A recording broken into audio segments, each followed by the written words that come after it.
جب ہم لفظ معجزہ کا مفہوم دیکھتے ہیں تو ہمیں معلوم ہوتا ہے کہ کوئی ایسا کام جس کو دیکھنے کے بعد آپ مجبور ہو جائیں اور آپ اس پر ایمان لائیں، مگر پروردگار عالم یہ چاہتے ہی نہیں کہ کسی کو مجبور کیا جائے، کیونکہ اگر کسی کو مجبور کیا جائے کہ وہ مجبور ہو کر ایمان لائے تو پھر وہ ایمان نہیں بلکہ مجبوری کا عمل ہے۔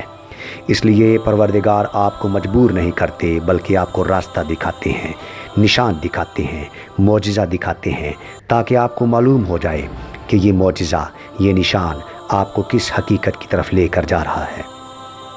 جب ہم کلام اللہ کا مطالعہ کرتے ہیں تو ہمیں معلوم ہوتا ہے کہ عبرانی زبان میں معجزہ کے لیے لفظ اوتھ استعمال کیا گیا ہے، جس کو عربی زبان میں آیت کہتے ہیں، اور آیت کا ترجمہ نشان کیا گیا ہے کہ یہ آیت ہے، یہ نشان ہے۔ یہ وہ نشان راہ ہے جو یہ بتاتا ہے کہ منزل اس طرف ہے۔ آپ کو غور و فکر کرنا ہے اور اس کے اوپر سوچنا ہے کہ آخرکار یہ نشان ہمیں کہاں لے کر جائے گا، یہ نشان ہمیں کیا بتا رہا ہے، یہ کس حقیقت کی طرف اشارہ کر رہا ہے، یہ کس حقیقت کی نشاندہی کر رہا ہے۔ آپ کو تو معلوم ہے کہ جب آپ کسی شہر میں جاتے ہیں تو وہاں سائن بورڈز لگے ہوتے ہیں اور ان کے اوپر نشانات ہوتے ہیں جو آپ کو یہ بتاتے ہیں کہ آپ کی منزل اس طرف ہے، آپ نے جانا اس طرف ہے، تو آپ ان نشانات کے پیچھے پیچھے چلتے ہیں تو آپ منزل پر پہنچ جاتے ہیں۔ اس لیے آئیے کلام اللہ میں اس نشان کی طرف چلتے ہیں جس کے بارے حضرت اشعیاء نبی کے صحیفہ میں لکھا ہے کہ خداوند آپ تم کو ایک نشان بخشے گا، ایک کنواری حاملہ ہوگی اور بیٹا پیدا ہوگا، اور وہ تمام بنین و انسان کے لیے نشان ہوگا، اوتھ ہوگا، آیت ہوگا، معجزہ ہوگا۔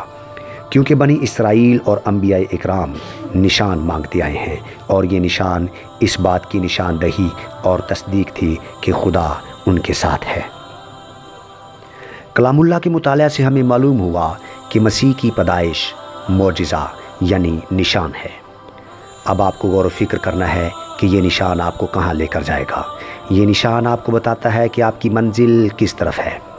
اس لیے اگر آپ کو منزل پر پہنچنا ہے تو اس نشان کے پیچھے پیچھے چلیے، انشاءاللہ آپ کو منزل مل جائے گی۔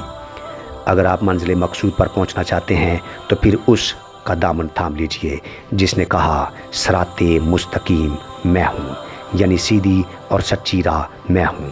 راہ حق میں ہوں۔ کیونکہ جو لفظ حق ہے عبرانی زبان میں ہمیشہ پروردگار کے لیے استعمال ہوتا ہے کہ اس ذات باری تعالیٰ کے علاوہ کوئی اور حق ہو ہی نہیں سکتا جو سچا اور برحق ہو۔ اس لیے میرے مولا سیدنا مسیح نے فرمایا حق بھی میں ہوں، زندگی بھی میں ہوں، راہ بھی میں ہوں، راہبر بھی میں ہوں، نشان بھی میں ہوں، اور منزل بھی میں ہوں۔ آئیے اگر آپ چاہتے ہیں کہ آپ کو آپ کی منزل مل جائے تو پھر اس نشان کے پیچھے پیچھے چلیے جس کے بارے کلام اللہ میں حضرت اشعیاء نبی کے صحیفہ میں لکھا ہے کہ رب العزت آپ تم کو نشان بخشے گا، ایک کنواری حاملہ ہوگی اور بیٹا پیدا ہوگا، اور وہ ایمانویل ہوگا، جس کا مطلب ہے خدا ہمارے ساتھ۔ میرے مولا سیدنا مسیح آپ کے ہادی بھی ہیں، آپ کے مہدی بھی ہیں، الہدا بھی ہیں، اور آپ کے لیے ہدایت بھی ہیں۔ اگر آپ اس ہادی کا دامن پکڑ کر چلتے ہیں تو یہ ہادی آپ کو چھوڑنے والا نہیں، بلکہ جب تک آپ کو منزل نہیں مل جاتی یہ ہادی آپ کی ہدایت کرتا رہے گا اور آپ کے ساتھ ساتھ رہے گا، کیونکہ اس نے فرمایا میں دنیا کے آخر تک ہمیشہ تمہارے ساتھ ہوں۔